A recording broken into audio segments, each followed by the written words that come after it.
Je t'aime, J-E-T apostrophe A-I-M-E. Oh, oh, oh. Épisode spécial Jabi Girjou de janvier sur les 30 derniers jours glissants, à peu près. Nos expériences de jeux mémorables, les jeux qu'on a découverts. Ceux qu'on s'est amusé quoi. Voilà, ceux qu'on s'est amusés, comme on dit en bon français. Attends. Je reçois Jean-Marc.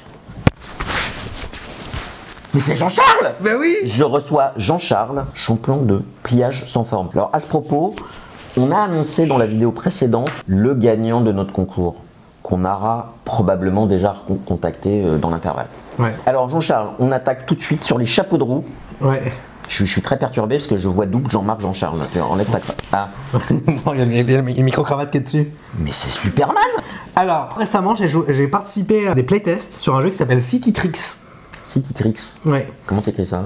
City comme une ville et Tricks, c'est un jeu de mots entre City Trips et 18XX. Ah, c'est Tricks comme les plis? Ouais. T-R-I-C-K. Non, TRIXX. X. T-R-I-X-X. C'est un jeu de mots entre trip et XX. Et D'accord, ça fait 18XX. très nom de famille de star porno, je trouve, mais bon. Mais en tout cas, le jeu, c'est Philippot, il a eu un rêve, il aime bien les 18XX et il aime bien les jeux de plis. Philippot, il est dans les voitures ludiques? Je crois que oui. On a les notions de 18XX dans un jeu de plis, il n'y a pas de réseau. D'accord. Ah, ça peut me plaire. Alors. Quand tu gagnes un pli, tu vas gagner deux des cartes qui sont en jeu. Et le perdant du pli va gagner des cartes qui sont sur le côté. Mais c'est un jeu à deux? Non, c'est un jeu à 2, 3. Parce que les perdants, il y a plusieurs perdants. Non, le perdant, enfin, Celui qui a. le plus gros perdant, il va prendre une carte dans une rivière de cartes, on va dire ça. Au début, tu commences avec 2 parts de ta compagnie et tu vas faire en sorte que ta compagnie ait le plus de trains et aille dans plus de villes possibles parce que tu vas récupérer des trains, tu vas récupérer des villes, tu vas récupérer des parts dans des compagnies. Et à la fin de chaque manche, tu vas acheter les parts que tu as gagnées, tu pourras potentiellement les acheter avec l'argent que tu as. Et tu peux acheter des parts dans les jeux de l'autre et tout. Enfin, Ça dure combien de temps? ça dure 1 heure, 1 heure et demie. 1 heure, 1 heure et demie? Ouais. D'accord. Et C'est un c'est pas trop long pour un jeu de pli? Ah non, parce qu'il se passe en 3 manches. C'est similaire, en étant tout à fait différent, d'un Brian Boru. Si tu veux, on va dire. Plusieurs manches. Oui, c'est très. Tu gères quand est-ce que tu gagnes, quand est-ce que tu perds tes plis. Oui, parce que des fois c'est plus intéressant de perdre des prix. Parce que dans la rivière, il y a un de tes trains. Et si t'as pas de train, tu fais pas d'argent ce tour-ci. D'accord. Et j'ai trouvé ça très très brillant. Là, je sais qu'il va imprimer quelques protos pour le Festival de Cannes pour février. Et il en aura quelques-unes sur lui à vendre. Il faudra lui taper sur l'épaule et il en aura quelques-uns. Mais l'idée, c'est que franchement, c'est un des plus grosses découvertes. C'est le premier jeu de pli qui m'avait fait découvrir Romain qui est bien. Parce que je dis qu'il m'a fait jouer que de la merde l'année dernière, il m'en a quand même fait découvrir un qui est bien. En fait, on a oublié de vous dire, mais bonne année. Bonne année. Parce que nous, on est au taquet. Ouais. Moi, c'est Dune, premier jeu, c'est Dune Imperium Uprising qui va sortir chez Lucky Duck. C'est pas Uprising en français, C'est Insurrection. Insurrection. Qui va sortir donc au premier semestre. Deuxième trimestre. Oui, c'est donc au premier semestre. Ah, deuxième trimestre, premier semestre. Ouais. J'ai du mal avec le François. Deuxième trimestre, pour ceux qui ne comprennent pas, premier semestre. Voilà. J'en ai parlé sur la chaîne First Player avec l'ami Yoel. Une petite start-up. Une petite chaîne qui essaye de nous courir après. Dune Imperium, c'est un jeu qui est une espèce de version suivante de Dune, ou à côté, on va dire, où ils ont refait toutes les cases avec... Les cases sont les mêmes, mais les coûts et les récompenses sont un petit peu différentes. Les thèmes restent les mêmes par case. Vous jouez à Dune, c'est-à-dire que vous avez les factions, Fremen, Bene Gesserit, Guild, Empereur, vous avez les cases vertes, les cases jaunes, c'est les pistes, etc. Mais ils ont rajouté des mécanismes qui sont très malins d'espions. D'espions et de conditionnage de positionnement. Oui, alors il y a beaucoup plus de cases sur le terrain qui sont conditionnées par l'influence qu'on a auprès des factions, et en particulier toutes sauf Bene Gesserit, ce qui permet d'orienter ses stratégies en corrélation avec ses montées de pistes dans les factions. La première partie, je me rappelle à un moment, je dis mais il me reste un mec à mettre, mais légalement, je ne peux me le mettre nulle part parce que j'étais monté sur les Bene Gesserit et du coup ça m'avait pas ouvert le jeu. Alors j'ai fait que 3 parties, il y a une mécanique, alors c'est thématique, c'est-à-dire qu'on suit l'évolution du film, c'est Muad'Dib, donc Paul, vous avez probablement vu l'épisode qu'on a consacré à l'histoire de Dune à travers le matériel du jeu, c'est la deuxième partie du livre, c'est le deuxième film, qui s'appelle Paf l'Empereur, Paf l'Empire. Paf. Alors oui, spoiler, Paul passe chez les Fremen et organise une rébellion et arrête le commerce d'épices. Il va c'est spoiler, hein. Si vous voulez pas entendre l'histoire de Dune, allez voir le film. Passer à la section suivante. Passer à la section suivante. Il va péter le mur du bouclier, qui est une énorme falaise qui protège Arrakeen et les villes, pour attaquer ces villes avec les vers des salles. Et il y a justement cette notion nouvelle dans Dune Imperium Insurrection, qui sont les vers, qui permettent de doubler les récompenses qu'on va avoir au combat. Mais pour avoir des vers, il faut déjà les débloquer, et ensuite, il faut payer de l'eau pour aller dans le désert profond, et dans le désert profond, on va pas ramasser l'épice, on va récupérer des vers. Donc ça a un coût, mais ça a des récompenses qui sont énormes, si bien qu'au bout de 3 parties, on se demande si c'est équilibré. Mais moi je pense... S'il y a d'autres stratégies, moi je pense que oui, mais je pense qu'il faut creuser. Alors, enfin moi, de mon ressenti, c'est un peu comme j'avais dit sur Facebook, c'est la différence entre Brass Birmingham et Brass Lancashire, c'est 2 jeux qui sont très proches, mais différents. Ouais. Et dans le sens où la stratégie dans Dune, Imperium premier du nom, on peut... Il y a beaucoup de stratégies qui sont, c'est beaucoup plus ouvert, enfin fermé mais ouvert. Enfin, c'est beaucoup plus ouvert. On peut faire beaucoup, on peut gagner le jeu. Il n'y a pas besoin d'influence. On peut faire un mélange de tout. Et on peut gagner le jeu sans gagner aucun combat. Oui. Maintenant, celui-là, je pense que les verts étant très forts, et je pense que si on veut gagner, oui, on polarise le jeu plus vers le combat. Le jeu est plus orienté combat. C'est pour avoir des verts, il faut faire 4 actions. Il faut pas mal d'actions, mais il faut beaucoup d'eau. Et il faut pas prendre les... Ce qui veut dire qu'on va laisser les cases de eyeliner, enfin de la guilde, à d'autres joueurs. Et un vert, c'est 3. Eyeliner, c'est 5 plus 2 potentiellement. Donc c'est entre 10 et 14 de force. Dans le premier Dune, il y avait dans les combats de niveau 3, 2 points potentiellement à gagner. Là, c'est souvent un point qui est gratuit et un point pour lequel il faut payer. Il faut payer soit en épices, soit en argent. Ce qui fait que quand on joue vert, on n'a pas forcément ces ressources-là. Donc on va doubler les ressources, on va doubler les récompenses, pardon, mais on double potentiellement moins de récompenses quand même. Donc c'est en ça que je dis, il nous faut beaucoup plus de parties pour voir ça. En tout cas, ça donne un terrain d'exploration avec des nouveaux leaders et des nouvelles cartes, complètement, des nouvelles cartes intrigues qui font que oui, c'est pas juste une extension et c'est pas un coup marketing de dire on sort ça comme un standalone. C'est un standalone. C'est vraiment un jeu parallèle. Il y a 80 cartes différentes. Enfin, je crois il y a beaucoup de cartes différentes. Toutes les cartes sont différentes. Il y a rien de. Enfin.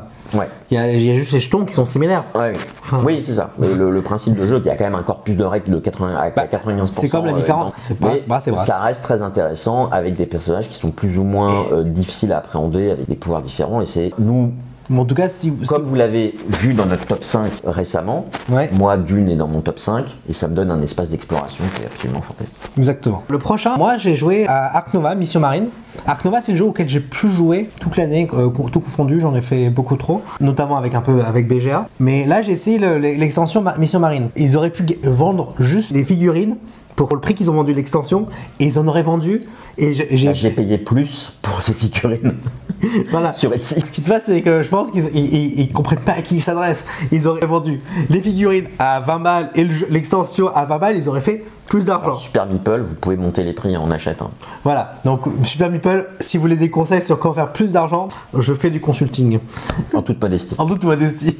Ça rajoute des cartes, donc on se dit que ça diluer le paquet et ça. Et ça donne des nouvelles sensations, des nouveaux effets, et ça redynamise le jeu. Alors, parmi les nouveaux mécanismes, il y a un draft de cartes d'action, donc on a une asymétrie sur les 5 cartes d'action qu'on manipule au départ. On va en avoir 2 sur 5. Et vous avez des cartes avec des effets de corail et un nouveau bâtiment pour les créatures marines. Qui vous permet un peu à la Deus où quand vous réalignez une carte corail, vous réactivez tous les effets corail. Ce qui peut être très très fort. Ce qui peut être très très fort. J'ai lu les règles, j'ai regardé les cartes. Moi, je l'ai pas encore joué. L'impression que ça me donne, c'est que c'est fun, mais que ça va casser une espèce de pureté du jeu de base. Un côté plus resserré. Après, j'ai pas assez de retours.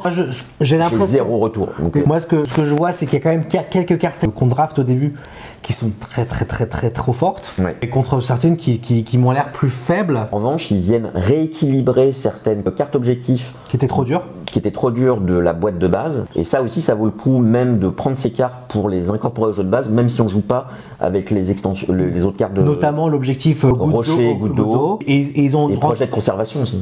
Projet de conservation, ce qu'ils ont simplifié, et ils ont rendu plus dur la science. Les labos, genre il faut maintenant avoir 6, il faut en avoir 8 pour avoir les 4 points, parce que c'est trop facile, parce que c'est des trucs qui donnent des points, donc c'était trop facile. Et ils en ont rajouté d'autres aussi qui sont compatibles avec le jeu de base, si on veut. J'en profite pour glisser le fait que j'ai créé un compte sur BGA, j'ai testé Ark Nova sur BGA, c'est une tuerie absolue, et en fait j'ai fait une semaine, j'étais à l'hôpital à ce moment-là que de ça, j'ai joué avec Boris de la rue du jeu, je me suis pris des mâchoires qu'on vibrait.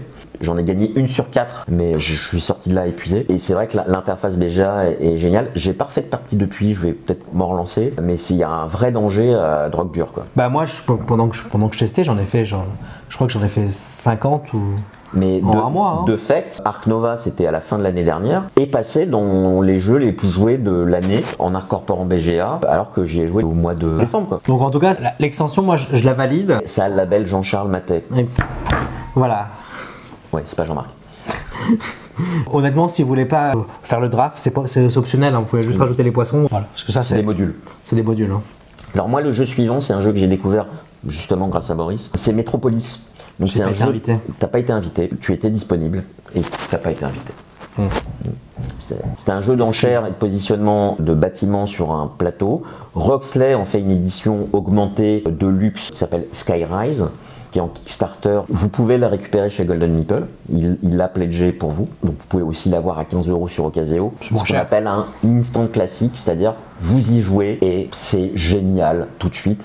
Et c'est génial pour différents aspects. Moi, je suis très fan de la mécanique d'enchères. Et une chose que j'aime dans la mécanique d'enchères, plusieurs choses, c'est la facilité. Parce que vous parlez à votre grand-mère de draft 2D, elle risque de perdre son entier. Si vous lui parlez d'enchères, les enchères, ça parle à tout le monde. C'est des jeux qui sont par essence quasiment familiaux. Mais j'ai une question. Si au lieu de dire draft 2D, tu dirais la sélection de dés, elle comprendrait pas mieux? Draft, ça veut dire sélection. Oui, mais t'as déjà... mamie, est-ce que tu veux faire, enfin, feu mamie, est-ce que tu veux faire un jeu de sélection de dés? T'as déjà perdu tout le monde. Les enchères, tout le monde connaît eBay ou eBazaar à l'époque. Il y a un côté ludique et justement, il y a la tension de l'enchère, de je veux gagner, mais il faut que je garde, on va avoir des pièces, des bâtiments qui ont des valeurs identiques de 1 à 13 ou 12 qui vont permettre de gagner des... On sait exactement à quel moment une personne a le pouvoir de surenchérir ou non. Est-ce que je lui fais flusher, j'essaye de lui faire dépenser son moyen d'enchère pour moi avoir le moyen d'enchère le plus haut? Est-ce que je garde mes billes ou est-ce que c'est le coup le plus intéressant maintenant et moi-même c'est une tension, c'est un espace de choix que je trouve génial. Alors moi je l'ai pas fait celui-là, mais moi je sais que moi dans l'enchère je suis le type qui claque tout qui claque tout et qui peut pas qui dit je veux, qui pleure à la fin et qui veut encore plus. C'est ça qui est la mécanique d'enchère est géniale. C'est là où je perds en général sur Age of Steam. C'est parce que je dis 15, 14, 37 mais tu fais quoi pendant ce tour-ci? Rien, mais je suis premier. Voilà.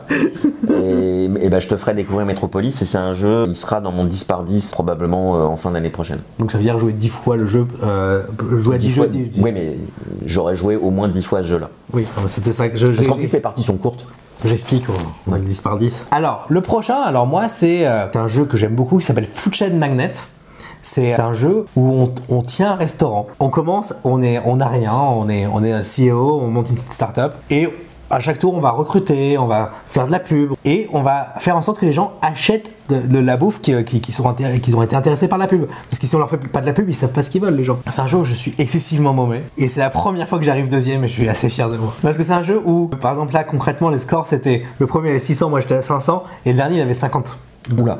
Oui, non mais c'est toujours comme ça, il y a toujours... Oui, il y a un joueur forcément qui passe au même moment. Oui, mais souvent c'était moi. Ce jeu se gagne à celui qui fait le moins d'erreurs. C'est un jeu de réseau, c'est ça? Alors, c'est un jeu où on doit poser son restaurant au début sur la carte, à côté des maisons. Oui. Et après, on va s'étendre. Pas forcément, souvent tu finis un restaurant, le maximum c'est 3. Hein. Le truc c'est que tu vas commencer à faire de la pub, et après, du coup, la maison qui est à côté de chez toi, le mec il veut acheter un burger, on va dire. Qui a un burger? Lui et lui. Ah bah lui il est plus près de chez moi, je vais y aller. Ah lui ça coûte moins cher, mais il a 4K. Il y a une sorte de résolution de où est-ce qu'il va quoi. De où est-ce qu'il va. Et des fois tu te fais niquer sur des trucs où le mec il y a plus de ketchup. Et parce que t'as plus de serveuses et les serveuses ça attire les gens. Et t'as des extensions, tu peux avoir des movie stars qui font venir encore plus les gens. Parce que t'as des waitresses qui deviennent les movie stars. Et après si t'as du kimchi, c'est un jeu qui est un jeu splotter qui est souvent difficile à trouver. Il y a un Kickstarter chez Lucky Duck. Que en anglais. Que en anglais. Alors, avec des composants de luxe. Alors, si vous devez prendre celui-là, il y a deux trucs. Il y a celui avec toutes les extensions en plastique, en machin, qui coûte 350 €. Ne prenez pas celui-là parce qu'il est très dur à lire et il y a 2 boîtes. Prenez la boîte à 180 €. Pas cher. Avec les 2 extensions dedans et sans tous les modules en plastique, ça ne sert à rien, ça empêche la lisibilité. Oui, c'est vrai que comme c'est un spotter, le spotter n'est pas connu pour la beauté et la qualité de son matériel. La boîte de base est assez, ça fait presque prototype en fait. Moi je trouve pas, mais ça mais en tout cas la boîte. Donc si vous l'achetez la boîte chez Lucky Duck Game, Game Farm, allez-y, mais prenez le all-in, mais sans le plus petit all-in. Le plus petit all-in, c'est ce que j'appelle le all-in sans ta mère. C'est celui qui est à 180 €. Voilà. Sinon, vous pouvez acheter le jeu de base à 80 € si vous le trouvez. Oui, c'est 75-80 par là. Oui. Voilà, mais il est dur à trouver en général, mais ça vaut le coup. Mais on en trouve, il me semble qu'on en trouve sur Ocasio parce qu'il y a des personnes qui le vendaient en prévision de l'achat. Voilà, mais en tout cas, c'est un jeu qui est pas très très compliqué en termes de règles. Mais c'est un jeu où vous allez faire beaucoup d'erreurs et du coup vous n'allez pas faire beaucoup d'argent. C'est un jeu qui joue sur la frustration. Voilà. Alors moi mon jeu suivant, c'est un jeu de combat, ça faisait longtemps, un jeu à 2. Il aime que les jeux à 2 de combat. Ouais, c'est mon côté très agressif et ceux qui me connaissent savent que c'est le cas. C'est un jeu que Mehdi, que je remercie encore, m'a présenté et m'a fait acheter. S'il était honnête, il me rembourserait au moins la moitié. C'est Evian. Alors j'ai fait une partie. Non, on dit Evian. Evian. Ah. C'est écrit comme ça, Evian. C'est un jeu où on va déplacer des figurines, où chaque personnage a un deck de cartes et on va se battre. Donc vous dites, mais c'est comme Exceed, c'est comme Battlecon. C'est un match ça.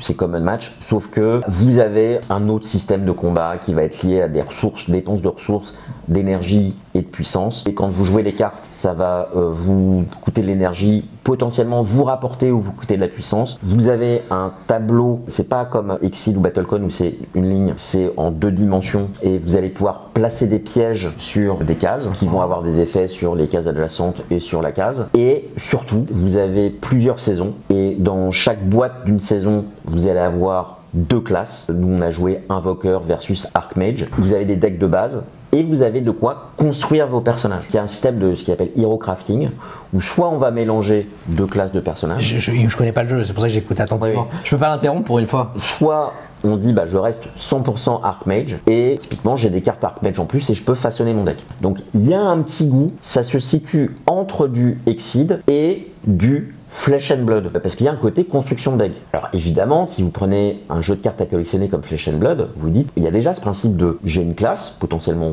plusieurs, si je prends un Draconic Ninja par exemple, et là j'ai une liberté totale de construction de mon deck, avec des questions de rareté, etc. Alors pourquoi quelqu'un investirait dans Evian s'il a Flesh and Blood? En fait, c'est plutôt l'inverse. C'est si vous avez Evian, pourquoi vous iriez dans Flesh and Blood? Parce que le coût d'une saison d'Evian est le coût d'une carte de Flesh and Blood. Alors je prends là une carte chère évidemment, vous avez beaucoup de cartes qui sont pas chères, mais globalement une boîte d'Evian est entre 40 et 45 €.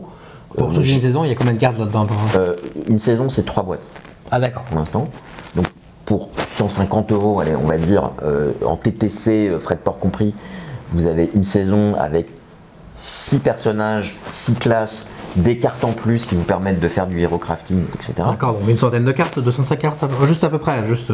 Oui, non, un personnage c'est entre 30 et 45 cartes, je crois. D'accord, donc oui, donc il y a 200 cartes dans la boîte. Ouais. Moi, oserais-je le dire, j'ai 3 cartes dans mon deck ninja qui valent 150 €. 50 € la carte. Voilà. C'est le ratio, donc ça ne s'adresse pas au même public dans le sens où si vous avez le public TCG, jeu de cartes à collectionner, où je vais dépenser des fortunes dans un jeu, ou vous voulez vous faire plaisir quand même. Est-ce que ça remplacerait ton Flesh and Blood? Alors, justement, j'allais le dire, moi j'ai fait qu'une partie, j'aimerais creuser. Je pense pas que ça remplace Flesh and Blood, mais ça m'intéresse, de même que Exceed m'intéresse, et que Exceed et Flesh and Blood pour le coup sont assez différents, parce qu'il n'y a pas ce système de hero crafting à Exceed. Là on est vraiment au tour par tour, c'est-à-dire je joue mon tour, tu joues ton tour, etc. Je dépense mes points d'action, plus un peu à la deck building. En fait, je vais dépenser mes cartes et... etc. J'ai des interrupts quand même, je peux interrompre ton tour. Ouais, un interrupt, c'est un peu violent, je trouve. C'est moins violent que dans Pixel Tactics par exemple. D'accord. Mais ça n'empêche pas le système d'être intéressant, il y a un univers graphique qui est très chouette. Et effectivement, il y a un rapport complexité, durée, prix qui peut m'intéresser. La question, c'est pas tant Ivion versus Flesh and Blood, c'est Ivion versus Exceed BattleCon, en fait. D'accord. Va s'opérer le match parce que ils sont sur le même modèle économique de sortir des saisons avec plein de personnages par saison. Ah oui. Et au final, quand t'as trop de jeux de combat, Ils se t'as battent trop de entre jeux de eux. combat. Alors après, j'ai beaucoup de mécanismes de placement d'ouvriers. Mais Mais c'est pas pareil, bizarrement. ouais, c'est-à-dire que j'ai pas encore joué avec tous les combattants que j'ai sur Exceed. Combien de Il y, en a combattants il y en a plus d'une centaine. Toi, t'en as fait une centaine. Mais oui, mais j'ai le all-in. J'ai tout Exceed sauf un personnage. Que personne, même Que le. personne ne peut avoir. C'est lequel comme... Skullman. Alors, si vous avez le Skullman,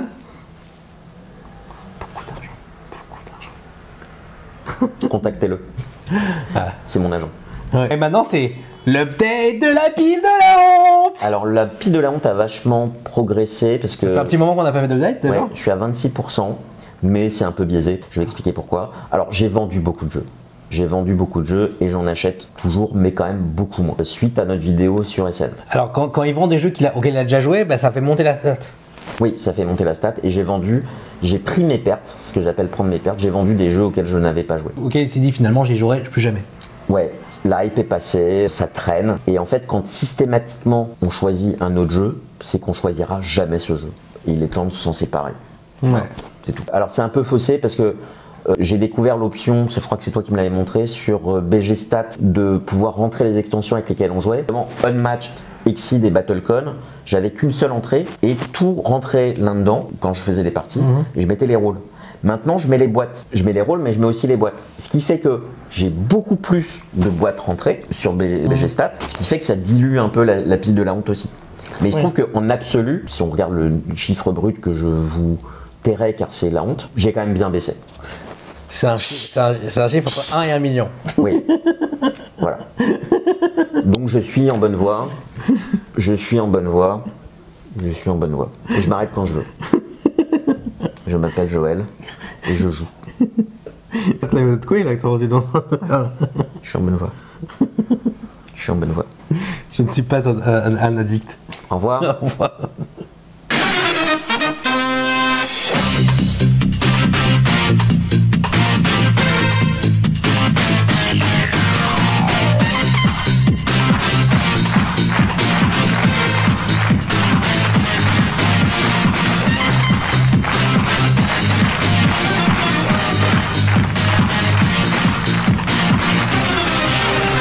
Quand je veux. C'est quand je veux.